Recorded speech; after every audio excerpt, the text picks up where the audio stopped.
दिल्ली के सीएम अरविंद केजरीवाल की पत्नी सुनीता केजरीवाल ने एनडीए पर साधा निशाना। देखिए इस पूरी रिपोर्ट में। सभी को मेरा नमस्कार। सबसे पहले मैं आप सभी का धन्यवाद करना चाहूंगी, आप सभी का, मंच पर बैठे सभी वरिष्ठ साथियों का। ऐसे समय में आप सभी का साथ देने का बहुत बहुत धन्यवाद।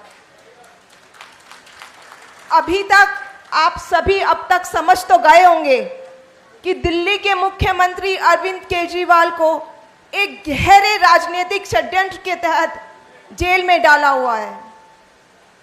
सबसे पहले मार्च में लोकसभा चुनाव से जस्ट पहले ईडी ने दिल्ली के सीएम को जेल में डाल दिया, एक बयान के ऊपर, बिना किसी सबूत के। बयान है एनडीए के सांसद मगुंटा रेड्डी का। मगुंटा रेड्डी सिर्फ एक बार सीएम से मिले थे। उनको कोई चैरिटेबल ट्रस्ट खोलनी थी दिल्ली में, उसकी जमीन के लिए वो सीएम से मिलने गए थे। इस मुलाकात को ईडी ने घुमा दिया। ईडी ने उनके बेटे, सांसद के बेटे को जेल में डाल दिया, 5 महीने तक जेल में रखा। इस बीच उनकी मम्मी, माताजी बीमार हो गई। उनकी पत्नी ने आत्महत्या की कोशिश की। अब ईडी ने उनसे कहा, आप अरविंद केजरीवाल पर इल्जाम लगाओ, उन्होंने आपसे 100 करोड़ रुपए मांगे थे।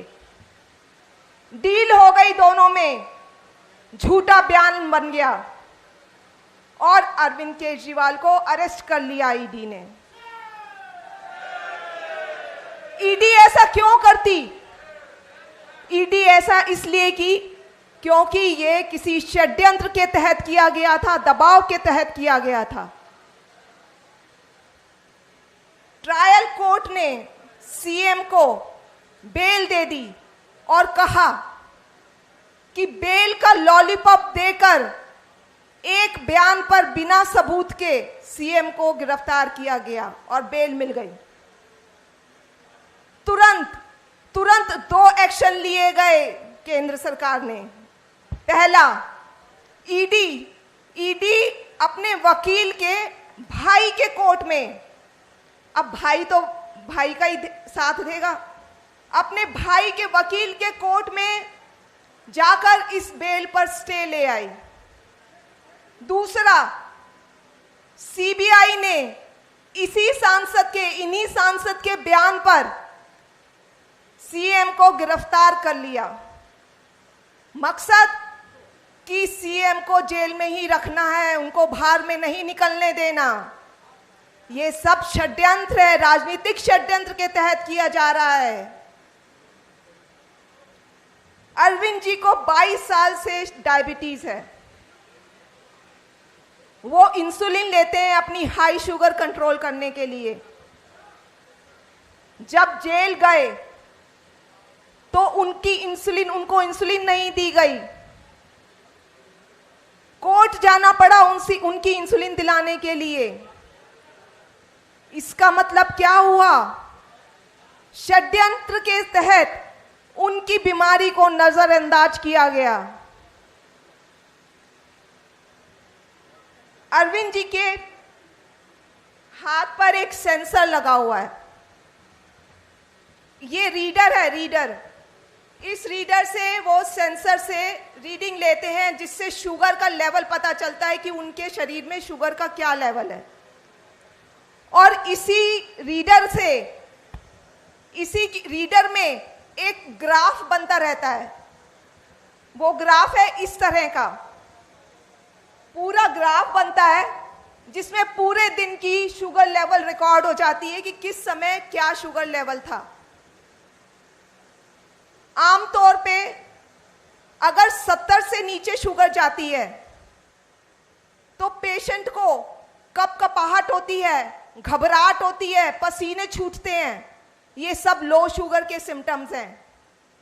घर में 5-6 महीने में कभी होता है ऐसा मुख्यमंत्री को, तो हम तुरंत उन्हें संभालते हैं, उन्हें कुछ मीठा देते हैं जिससे उनका शुगर लेवल आ जाए। अभी कुछ दिन पहले ही हमें पता चला कि जेल में तो उनकी लगातार शुगर डाउन है, 5 बारी 50 से नीचे गई है रात में सोते हुए। जाको राखे साइयां, मार सके ना कोई। ईश्वर का लाख लाख शुक्र है कि कुछ अनहोनी नहीं हुई। उनकी जान को बहुत खतरा है और साजिश षड्यंत्र के तहत उनकी बीमारी को नजरअंदाज किया जा रहा है।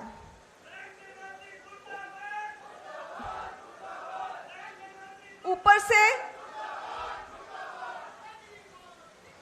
से एलजी साहब ने अभी एक चिट्ठी लिखी है। वो चिट्ठी में कहते हैं, अपने सीएम पे इल्जाम लगाते हैं कि सीएम विलफुल्ली, मतलब जानबूझकर कम खा रहे हैं। क्या मजाक की बात है। मतलब वो खुद की जान खतरे में डाल रहे हैं कम खाकर। फिर दूसरी तरफ ये भी बोलते हैं कि सीएम इंसुलिन कम ले रहे हैं। मैं एलजी साहब को बताना चाहूंगी कि जब शुगर हाई होती है, इंसुलिन की जरूरत तब पड़ती है। उनकी पहले ही 50 से नीचे शुगर जा रही है, इंसुलिन लेके वो खुद को खत्म करना चाहेंगे। अब आप लोग बताइए, ये तानाशाही नहीं है, ये षड्यंत्र नहीं है क्या बीजेपी सरकार का?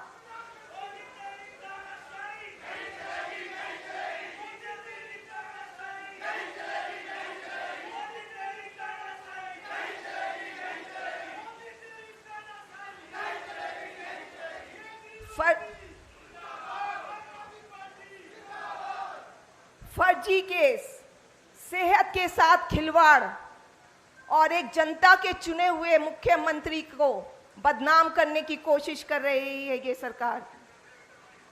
इनका सिर्फ और सिर्फ एक ही मतलब है, एक ही मकसद है कि कैसे दिल्ली के कामों को रोकना है। क्योंकि मुख्यमंत्री किसी ना किसी तरह से दिल्ली के लोगों का काम नहीं रुकवाते। वो लड़ाई कर करके सब काम करवाते हैं दिल्ली के लोगों का। भाजपा की राजनीति, भाजपा के 7 सांसद दिए हैं दिल्ली के लोगों ने। आप उनसे पूछिए दिल्ली के लिए इन भाजपा के सांसदों ने क्या काम किया है। इन लोगों की सिर्फ एक ही राजनीति है, नफरत की और काम को रोकने की। लेकिन आपके मुख्यमंत्री, दिल्ली के मुख्यमंत्री इन सब बातों से नहीं डरने वाले। वो दिल्ली के लोगों के लिए, वो सभी लोगों के लिए संघर्ष करेंगे।